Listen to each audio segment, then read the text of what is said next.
yes, yes, and yes. We say it 3 times because who doesn't love a hat trick? Hello, everyone, and welcome back to yet another episode of the Off Grid podcast.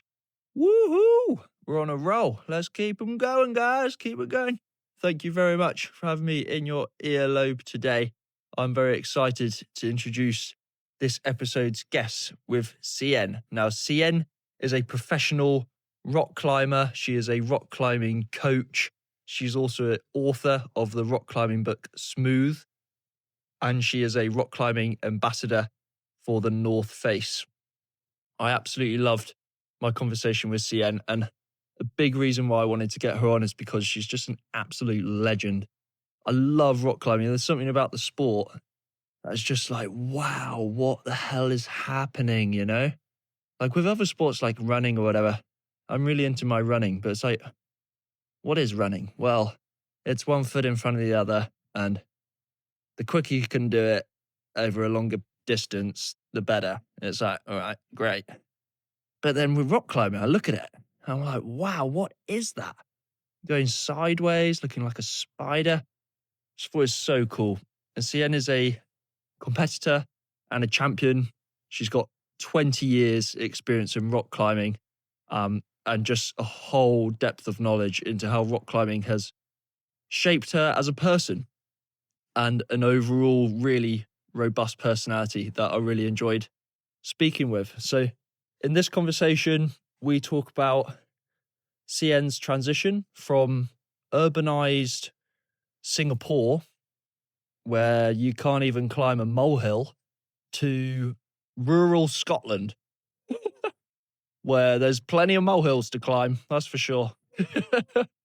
So yeah, she moved out to Scotland and went from like an urban rock climbing gym way out into the mountains, where, yeah, it's full on. So we also talk about her culture shock and language barriers that she experienced when she arrived in Scotland, and the difference in the climbing communities there. We also talk about mindset towards climbing. A huge part of climbing for Xian has been self-cultivation and learning about herself. We talk about overcoming fear and building courage, the impact of social media on climbing and our sense of progress, the role of goals and process in our life, and how to reframe fear and stress. I absolutely love this conversation. Xian really went into herself and spoke about how rock climbing has shaped her to be a really formidable character. And I hope that you guys absolutely love this episode. Thank you very much for listening, and on to the podcast. Well, I wanted to start with you, Xian, is going back to the start of your rock climbing experience and rock climbing career. And that is where you grew up in this very urbanized environment in Singapore. And then you had this change to go to rural Scotland. That is quite a drastic move. What caused that change of scene? Well, probably wasn't that considered, but well, I was applying for university, and my parents were encouraging me to go overseas, basically because they were like, Singapore's so small, you should go out and do something different for a little bit. And then I just thought, well, then I was looking at like the US and the UK. And basically I applied for the UK because the US admissions process was so troublesome.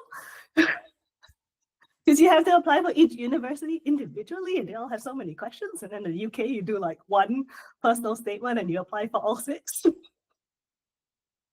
That's like, that is absolutely brilliant. Yeah, so I was just like, this is much more my speed. And then I got into a few universities, and I just thought, if I'm gonna go somewhere, I should go somewhere different. So I kind of got into like some London ones, and then some kind of like, you know, more like in other cities. And I just thought, now I'll go to Scotland, where no Singaporeans go. And that was the whole thought process. Wow, amazing. Good. That's a big insight into your character, sort of acting on impulse and easy ambitions, and in you go. That's great. God, I love that. And that must have been quite a surprise when you arrived in Scotland then, given that it sounds like you didn't do the most due diligence that you could have done. Um, I've just lived in Asia for a year traveling around, and when I came back home, I had a massive culture shock. That really surprised me because I was like, oh my gosh, I recognize everyone and I know like the social rules and the social norms around here, but it's kind of unfamiliar. Mm. It felt different. So I can't imagine um, what that was like for you. What were the first things you noticed about Scotland that were different? Right. It really was a much bigger shock than I anticipated. I think what was really surprising is that because everyone speaks English in Singapore as well as your mother tongue, so you're like, oh, everyone speaks English, and then you come to Scotland and everyone's speaking English, but you don't understand what they're saying. And it's not just the Scottish accent being quite strong for Scottish people, but even like the English accent, I found it quite difficult. And I guess there were quite Americans there, so that was a bit easier because we get a lot of like American TVs and movies. But you don't get a lot of the references either. And I think that kind of made it a bit harder socially than I anticipated. So it took me a while to like literally understand what people were saying. Yeah, I mean, you're not alone. Even across the UK, anyone that lives in the UK and is speaking whatever accent that they were born into, whatever county, we still struggle to understand each other. It's an incredible country in that sense. You do a 3 hour drive and everyone's talking differently, different culture, and yeah, it's one of the great things about this place I found. What was the thing that kind of got you involved? Was it rock climbing that kind of got you socially involved, or was that perhaps like a driver for you to meet new people that you had things in common with? Yeah, I think climbing was definitely really helped me to kind of integrate, I suppose, because I joined the climbing club. I was already climbing before then, so I think that helped. But there was quite a big culture shock in the climbing scene as well, because back in Singapore, I used to do competitions, and it's like the indoor scene is really strong, and there was a lot of focus on training and getting good at like performance climbing. And I just expected it'll be similar in St Andrews where I went, because yeah, in Singapore all the universities they have like teams and they train and then they do the competitions. But then I came to St Andrews and there was much more of like an outdoor focus, and it's a mountaineering club as well, so it wasn't just climbing, and most of it really was about going out to the highlands. It wasn't just climbing, sometimes you're just like walking in the mountains, or people try climbing, and it was not as organized, I think, as I thought it was going to be. It was much more loose. Everyone had a even more, I think, spontaneous attitude towards everything and being much more up for it. So it took me a while to understand again what was going on. And it just took me a long time as well to work out like what walking boots were, and like what I needed waterproof and like a fleece and all the kind of gear you needed. And for like the longest time, I was convinced I was gonna die in the Highlands. Yeah, you're not alone. That's a common thing. Anyone that turns up. I remember I went camping in the Highlands and I lasted one night. That good, I think. Yeah. I had a drip coming on my head through the tent, and I just thought, God, get me out of here. I just headed south for a bit of sun and had a great time. What was that like for you when you're trying to mix in with these people and you're rock climbing? Because you're coming from this background where you're super experienced in rock climbing or indoor rock climbing in Singapore, and now you're in Scotland where there's a different culture, a different climbing community. At this point in your life, are you thinking, I'm going to go pro, this is what I want to do? And what was your mindset at that age? I think at that point I wanted to explore outdoor climbing more, because we don't get a lot of that in Singapore. We do like an annual trip to Thailand, and then you like walk around your flip flops on sand. So it's It's not exactly adventurous. Like the bar and the beach and the climbing is all within a step from each other. So it's not really what a lot of other climbing is like. And I heard about all this like trad climbing, and I kind of wanted to explore that. So I think I had an eye on like staying in reasonably good condition in terms of performance climbing, but I wasn't really thinking about the competitions at that stage. You know, I had some friends who had advised me like, if you want to do climbing seriously, you should go to Sheffield. And then like I think I just thought actually I want to explore something a little bit different, which is partly why I chose Scotland. And what was the question? Yeah, what was my mindset? Yeah, I think I just wanted to explore a little bit other forms of climbing and maybe have a bit more of a like an adventure and see different things. So, but I think the fact that I had already climbed made it in a way easier to make friends with the people in the club who also were into climbing, because I was kind of surprised, but I kind of turned out when I was one of the better climbers in the club. So in that sense, it was kind of easy to talk to people about that. But then the thing is, like, I didn't know a lot of really basic things that other people wouldn't even think to explain. Like I always say, like walking shoes were like the worst thing. I used to fall over all the time.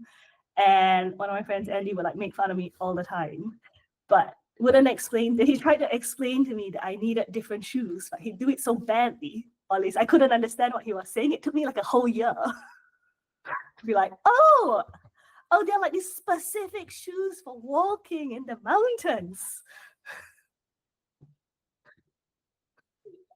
And Yeah, there's so much that goes into it, and it's interesting to hear how you are already like this really, proficient rock climber from Singapore, but then you're just in a completely new environment, and you're trying to understand the culture and the rock climbing and everything that goes into it. And that's something that, as I was doing my research into what you do and what you're about, is how you link rock climbing to personal growth and your mentality. You mentioned that you said courage, patience, humility, and grit are needed in life and climbing. This is why I climb and what I'm training for. What did you mean by that? I think this is kind of where I landed after many years. Maybe I don't know if it was how it started. I definitely was much more achievement oriented at the beginning. But I kind of see it as a form of like self-cultivation.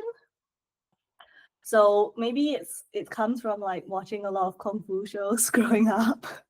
You know, it's a lot of sort of like things I watched growing up. It's all about you do the training and it's to make you a better person. And what I really liked about climbing was that the feedback was so clear. You know, if you get to the top, it's like a success. If you fall off, it's a failure. And that was really nice because I feel like, you know, there's so many things where it's not clear what's right or wrong, whether you've made good choices or not. But it was really, really super clear in climbing. But then the process of getting to the top of a climb is so complicated.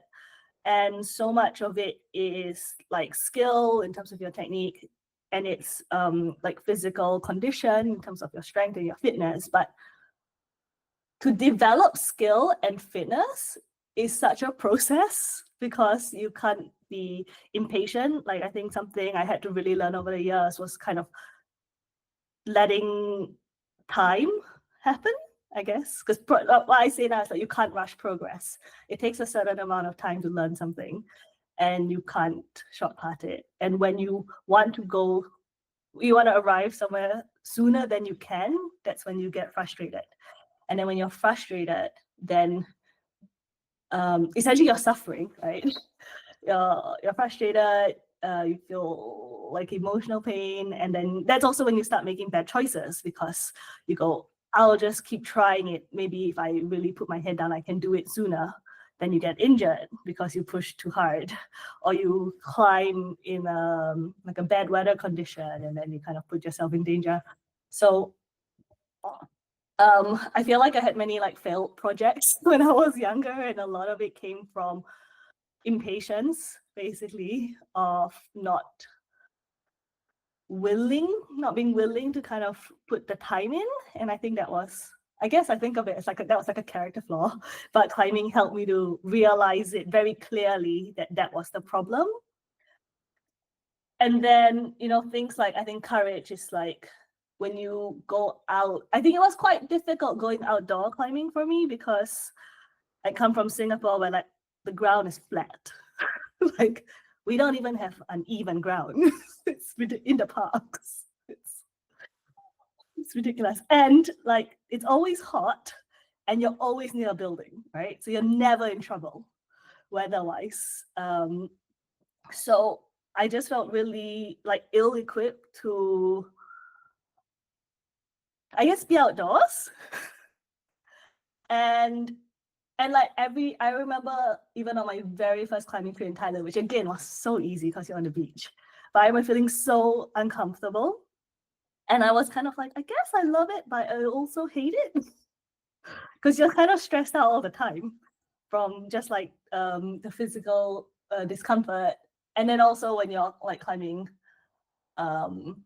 especially outdoors, like you might have runouts, you might be climbing into kind of, I guess, more risky things or more sketchy things, often without realizing you're doing it. So it's like, by the time you get there, you're like, oh, I'm dead. And once you have that experience once, you kind of know if you go outdoors again, it might happen again. So I think it takes kind of like courage to keep going forward and kind of to say, I'm going to overcome this one day. Like I remember when I first started bouldering outdoors, I wouldn't do any of the high balls, even if it's a low grade, because I just felt like I didn't understand how to read the rock well. So even though it's a low grade, I could still fall off at the top. So I didn't do it for ages. And it's so easy at that point to say, yeah, I'm just someone who doesn't do high balls, or, even if it's well within me. But in my mind, I always thought, no, one day I will do it. I'm not doing it now because I'm not ready. But then the time comes when you actually have climbed enough and you have to go and try it. And I think that is quite a difficult step to take. And I feel like when I'm climbing a lot, you're practicing that all the time, and it becomes easier to take difficult steps in other aspects of your life because you can go, like, I've done that before. I know how I respond. It's going to be okay. I'm particularly interested in this idea that we want to force our progress because we want to see results quickly. And I feel like everything you just said about what you've learned from climbing can be applied to life and anyone's just general mentality of having this desperate need to get to the next destination, the next goal, whatever it is, and that you will somehow delay satisfaction or happiness in any way until you reach that goal, and that the process is almost disrespected in that sense, that time is not appreciated, which is ultimately required to get there. Do you feel like that is influenced by social media? And in what sense do you feel like seeing people accomplish like big things on TikTok and it's all about getting to the summit and it's all about achieving the goal, how do you think that's influenced rock climbing community and the wider like mentality in climbing? I think that I've climbed for about 20 years, so I've kind of seen some shifts in the climbing scene, but also in technology, essentially how we consume information. And well, like for example, like 18 years ago, say, we would have like one or two climbing movies, maybe one climbing movie come out a year, and it's like the best thing ever, right? You're like, this is the movie of the year. And then you're like, watch it, and you'll be like so psyched. And then you like watch it like 8 more times. I don't even know all the lines. Whereas now there's a constant stream of information, there's a constant stream of like, I guess like psyched videos coming out. And it kind of, I think a lot of like technology has just shifted so that we can basically do lots of things without waiting anymore. So I feel like just in like normal life was so deconditioned for waiting. And I think then when something takes longer, it's a really like surprise. I think, yeah, like, you know, if I need something, I like order it. It comes to me like often on the day. And you're like, oh. And then when you like have to go and get something and you have to wait 5 days, you're like, what's that about? Right. And I think it because it the way I think about it is that we process the meaning of time changes. At least that's how I feel. You know what 1 second used to mean versus what 1 second means now. It's very different because the amount of things that could happen in that second. And well, it's sort of happening, and we're just kind of in it. You know, like there are like such bigger forces that we can't control, and we're part of it. And obviously there are huge benefits for being able to receive information super quickly as well. But I do think it's harder to be patient because we're just not practiced in it at all. And it's, I guess I kind of just think about it, like again, with that training metaphor, it's like the more you do it, the easier it becomes. And I think whereas before, maybe it's easier to just be patient just because doing things take longer. But now I feel like it becomes so important to actively train it because there's nothing else that will help us access that skill in modern life. But we need it. It's so important to be patient because it takes ages to do anything, like absolutely ages, right? Like even like painting my room, like I said, like you watch like a whatever, like on Pinterest or something, and it's like happens in like 15 seconds, and that room is amazing. Then you're like, yeah, I'll do that. It's so easy, and then you do it, and it takes like 4 days, and you're like, what's that about?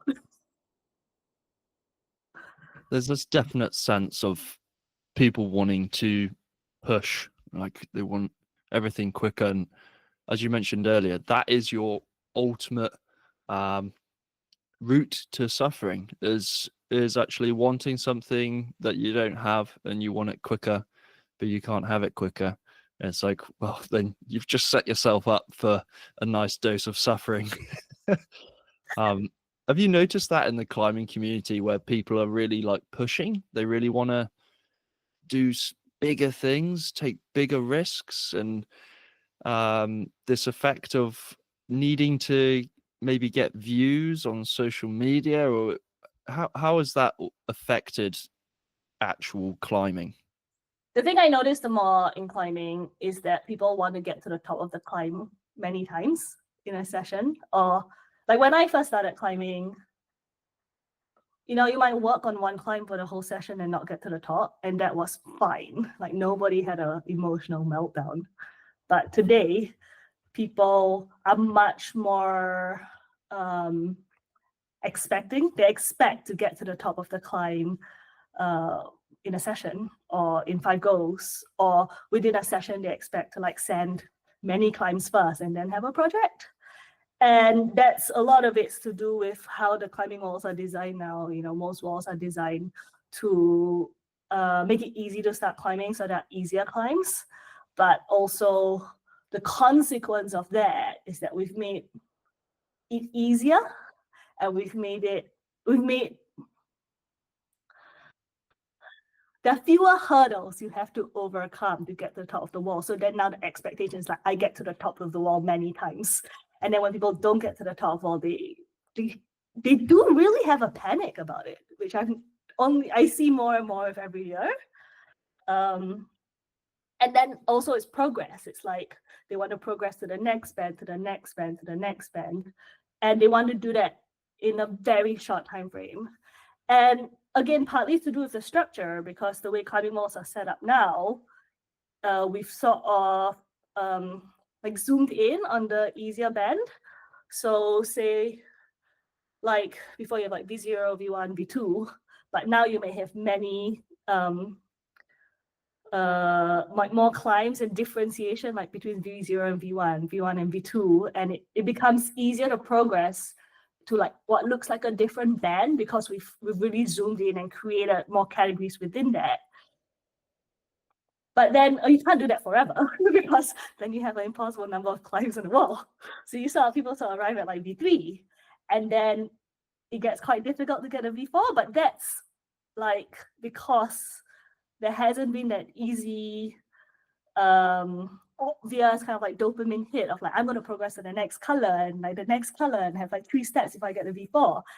And I feel like almost it's not really like the fault of the climber because all of their experience up to then has been like progress is easy, progress comes quickly, and progress is smooth. So they're actually encountering it for the very first time, and we don't have a lot of narratives in like the media anymore that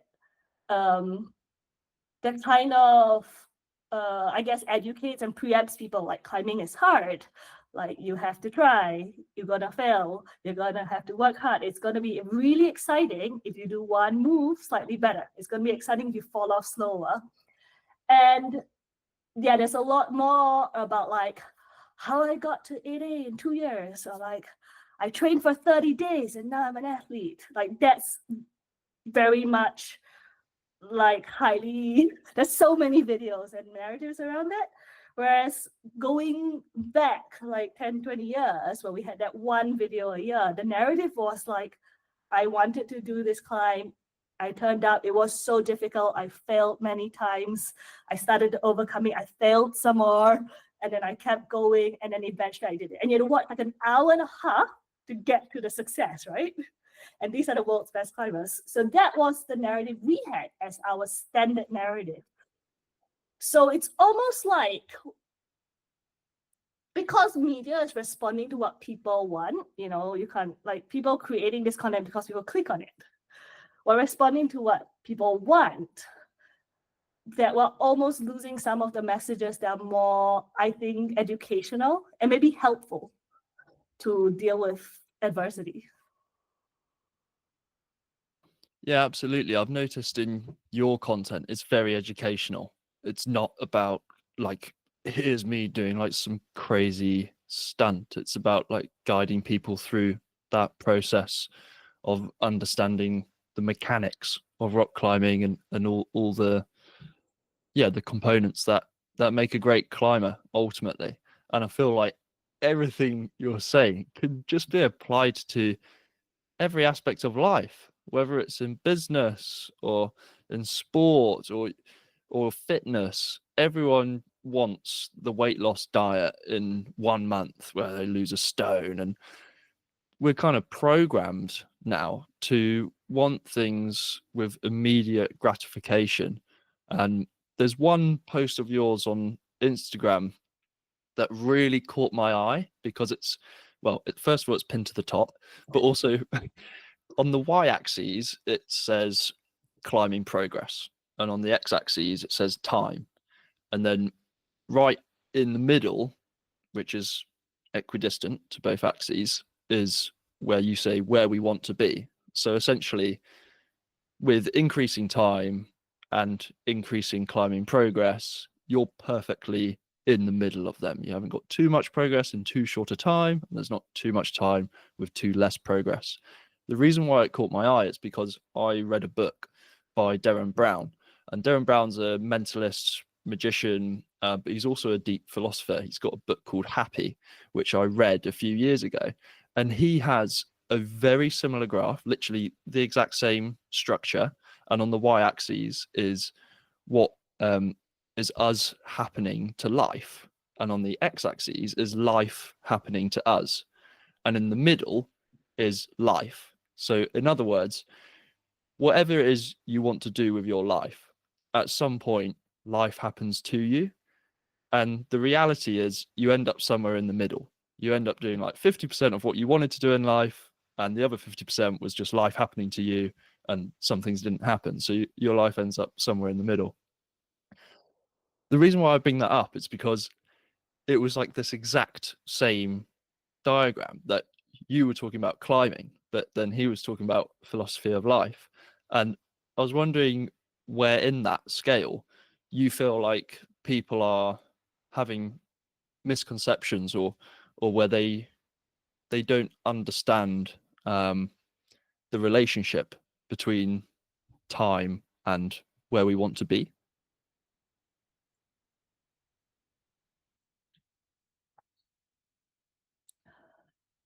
I think that this is the challenge, right? Because when we want to progress or want to do something exciting, we want to do something that we don't know how to do yet. So it's an unknown.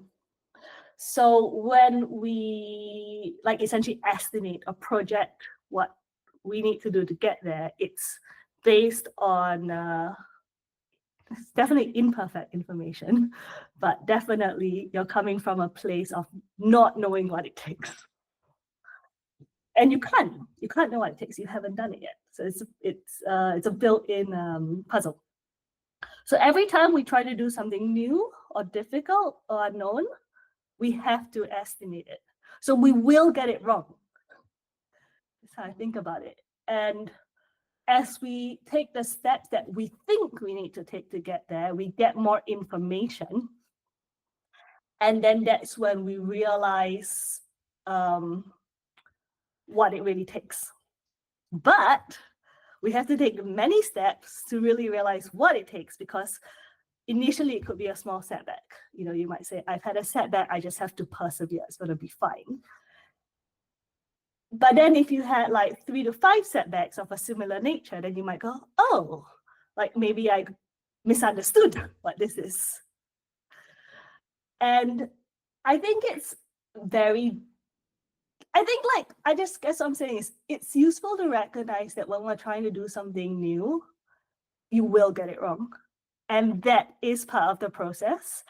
And I think that it's not about getting it right. It's not about saying, oh, I know it's going to be wobbly, it's not going to be easy. I mean, like, that's just so big. It's not that useful. But knowing that you will get it wrong because you cannot get it right, then it changes the question, because then you can say, oh, but this is fun now because anything could happen. I'm going to learn so much along the way that I literally cannot forecast. So why don't we have that sort of mindset going in? And I think that's how I think about it. In the sense, like I do think and feel nowadays that really the process and the journey is what enriches our lives. And when we have a goal, it gives us direction. But sometimes as we start to progress towards it, we realize it's not what we want. Or we realize that we really want it and that's really important to us, but we cannot know that until we start doing it. And that's why I think the process is much more important, because the process is actually what's happening in our lives, whereas the goal is just an idea. Do you feel like when you talk about suffering earlier, how when you have expectations and then expectations go unmet, and then you want to get there quicker, but you can't, so you get frustrated, and therein lies the circle of suffering. Do you feel like having a goal is in itself setting yourself up for some form of suffering, because you're ultimately not going to get there for a long time? So to actually aspire to get somewhere, are you not then setting yourself up for frustration because you're not there yet? And then even when you are there, what next? And what happens when you achieve it? I actually don't. I really love goals. But I can see why I can see what you're saying. I think that it's impatience that leads to suffering, because it's not recognizing the messy and kind of long drawn process of achieving the goal. I feel like goals are really useful because life is one big mess, and also like possibility. And for me, I love goals because it helps me to have some clarity in terms of what I'm going to do next. And I think that's why it's popular for a lot of people. I think if you want to be like more exploratory and like try different things, maybe a very targeted goal might not be that useful. But even if you're trying to explore like different things, that could be a goal, because then you actually go and explore different possibilities, because our default is just to do what we did yesterday. So the way I see it, the goal gives you the direction and it helps to kind of cut through the chaos. And, I feel like life is so limited. And I think being an adult, a lot of it is about making choices about how we want to spend our time on this earth and owning that. And I feel like without some form of direction, it's very easy to get lost. And what that means is that you're making big decisions every single day of your life. Should I go out for lunch? Should I buy this for lunch? Should I cook at home? Should I skip lunch? Like even things like that, if you don't have a goal, you don't know what to do about it, right? And so then it's easy to get overwhelmed because you're constantly making huge choices because you don't know what's important, what's not important to you. But when you have a goal, what it really, I think the function is that it sets out your priorities. Say, I want to climb well on this climb, say that's just my target. So I know, okay, I have to eat well, I have to sleep well, and I have to do my training 4 times a week. It's fixed. And then now I know how to organize my life. So then I'm not constantly thinking, is it worth training today? I'm kind of tired. Should I sleep a bit later or not?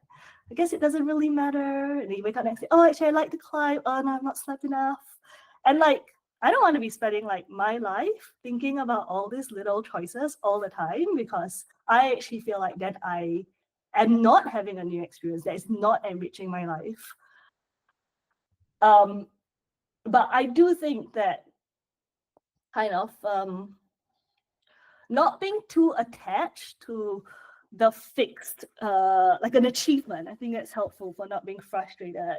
And I think a lot of frustration can also come from trying to solve something with a goal that is not what the goal is. So say like if you felt like you had a poor self-image, like a poor self-esteem, you feel like I'm not good enough. Say a lot of climbers have this. I'm not good enough at climbing. If I do this climb, I will be good enough. So then the frustration comes when you don't do it, because every time you fail to do it, you're confirming that you're not good enough. So then you're frustrated. But that goal was never going to solve you not feeling good enough. You feeling good enough about yourself as a climber the solve has to come from somewhere else. It has to come from, I don't know, like you kind of investigating what good enough means and, things like that. So when we try to take like a target to solve something else, we create the right conditions to be very frustrated. And if we can recognize we're doing that, then you're less frustrated. Fear of failure is a hot topic at the moment. It seems to be mentioned a lot in loads of different contexts, and especially online, this idea of fearing failure. And the number one most researched topic on the internet for rock climbing is the fear of falling. Is it? But you reframe fear falling as something that is trainable. Can you talk me through that? Yes. So fear of falling in climbing. She just planning this out. So let's start. Fear is something that we have when we climb. It's very common, and also it's like something you have a lot in life. So it's like for sure it's useful. And I think that when we have like no strategy for it, basically you have the fear, you feel terrible, you panic, you make bad choices, and then you're like, oh, I never want to feel that again. So I feel like with fear, a lot of it has to do with being prepared for it happening, because it's like one of the most predictable problems you ever have. At some point, you're going to be scared of something. So for me, it feels, like it's just logical to prepare for it. So I'm gonna do a climb that, okay, so like there was this climb in Bishop that I really wanted to do. It's called Chacobot. It was really high. And I wasn't sure I wanted to do it, but I was kind of in my mind. It's easier to have a concrete example, I think. And then we turned out and this like huge, amazing rock. And then like there were these two other people there and they were talking about how their friend like broke their leg falling off the climb. And I was like, oh, this is like kind of a stressful place to start the campaign. Anyways, but then so I had to be like, okay, it's very tall. There is a legitimate risk of breaking your leg. So I always start with acknowledging the actual risks. So it's kind of taking what scares you and trying to dissect useful information from it, right?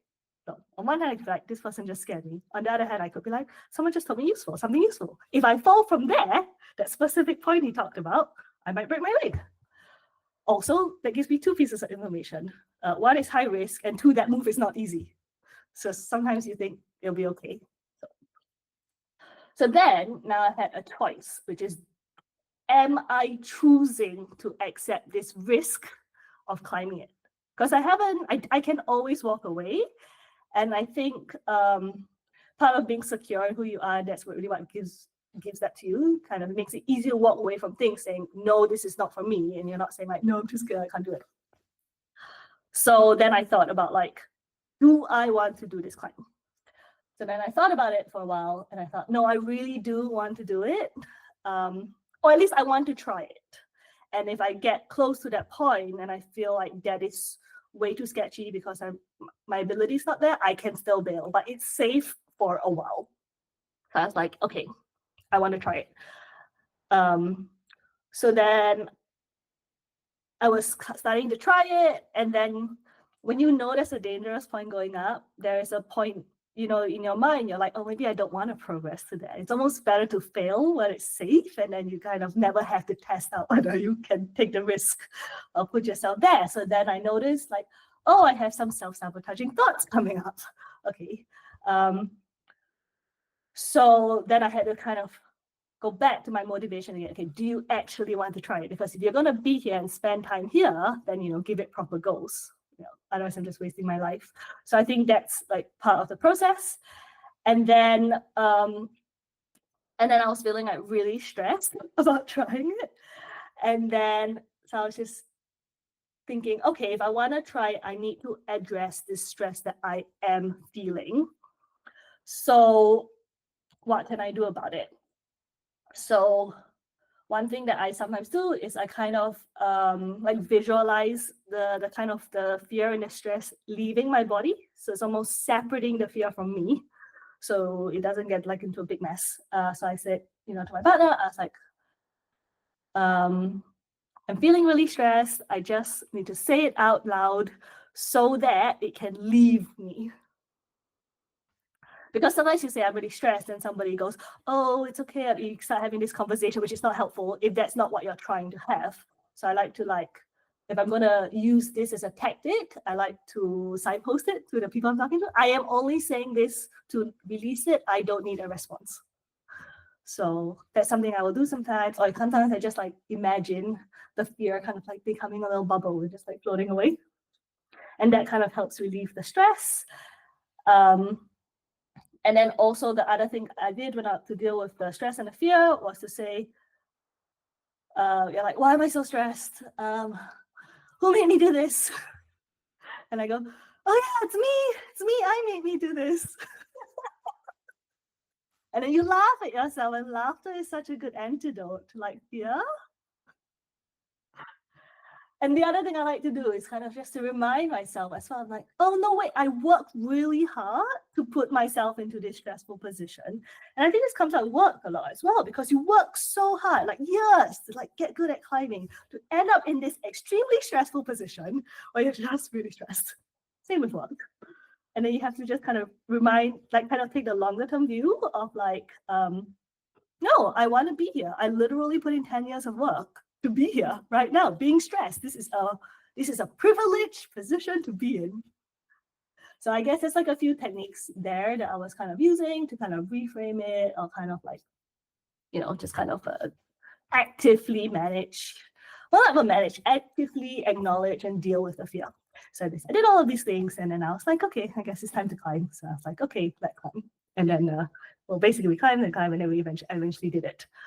So I guess that's just like a run through of how I would approach the fear at the end. And then the nice thing about it is that if everything goes well, you did a climb, you overcame your fear, you have this huge, like memorable experience, and then you have it with you forever. Because then, like, it's just like an afternoon outside in the sun, which can be kind of forgettable. But I'm always going to remember that, because that was such a huge step for me to take to actually overcome it and climb to the top. And and then now, if there's something difficult I have to do, I have this memory. I don't even have to, like, I don't always have to consciously remind myself. I feel it. I can feel it. I'm like, I had this before. I overcame it. I knew what to do. It was fine. And I think that's how confidence is built. I don't think confidence is built from telling yourself that you're great. I think confidence is built from overcoming adversity over and over again. So then when you arrive at the next adversity, you go, I've been here before. I might not know exactly what to do, but I know I have a lot of ideas. I absolutely love that phrase of that it's a privilege to be in that position, that you work so hard to get there. And I have this even myself, like on this podcast, even sometimes I just getting nervous and, oh my gosh, have I done enough prep, and it's not where I want it to be, or da da da da. And actually it's like, no, when I'm like going into that conversation, and I'm fortunate enough to have a guest that wants to talk to me, I'm like, okay, this is the privilege, like this pressure, this stress, this, like, you need to perform, like, and show up. That's the bit that counts. That's the bit that I wanted. But it's almost like in the moment, you have to remind yourself that sometimes. Mm. Yeah, absolutely. Yeah, definitely. I get it all the time at work now because I'm a coach, and coaching is hard. Basically, it's almost like a little performance every time, because it's a one-on-one interaction. You don't really know how it's gonna go, and you have to be very, I don't know, you just have to be very adaptable on the spot to actually create change with that person's climbing. And I've done it. I think I logged how many coaching sessions I do. I've done thousands, right? Thousands of sessions, thousands of hours. But every single time I'm like, oh my God, can I do it? This is impossible. Coaching's so hard. And then you go, it's fine. Every time I feel stressed, the stress is good because it's focusing my mind, and then you go in and then you do what you need to do. That's really interesting, the idea of like how you actually see stress. It's how you view it that makes the difference. I think there was this study done in America of these people who were asked a simple question. I was like, what level of stress do you feel in your day-to-day life? And then they answered that. And then the second question was, do you feel like stress is good for you or bad for you? What they found was the people that were the most stressed, felt the most stressed in their life, they had higher rates of death expectancy, to die earlier, apart from those that experienced high levels of stress but viewed stress as something positive for their health. And so actually it was those people, they lived like some of the longest, because the way that they viewed their stress was different to everyone else.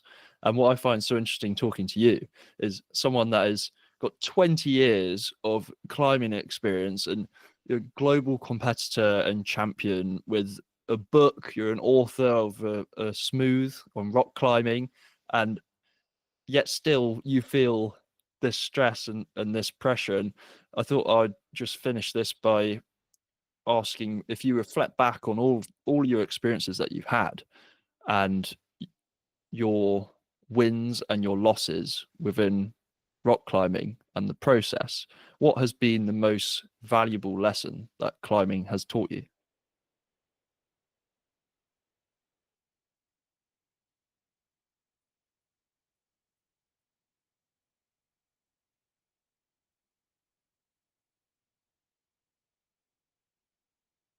Mm. That's a big question. I think it's self-awareness. I think that's what is taught me the most. And how to be self-aware, practicing being self-aware as you're climbing, and then what you're gonna do with the information once you realize what you're doing.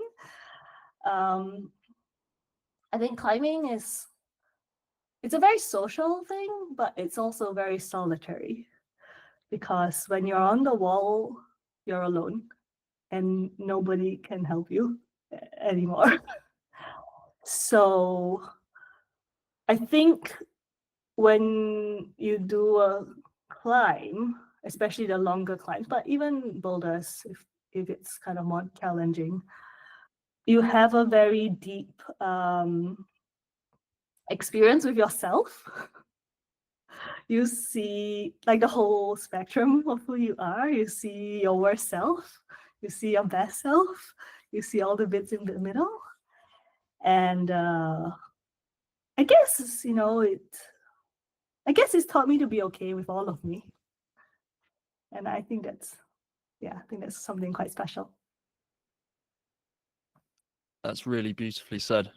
Yeah, I love that. Just accepting yourself for the whole of who you are, good and bad.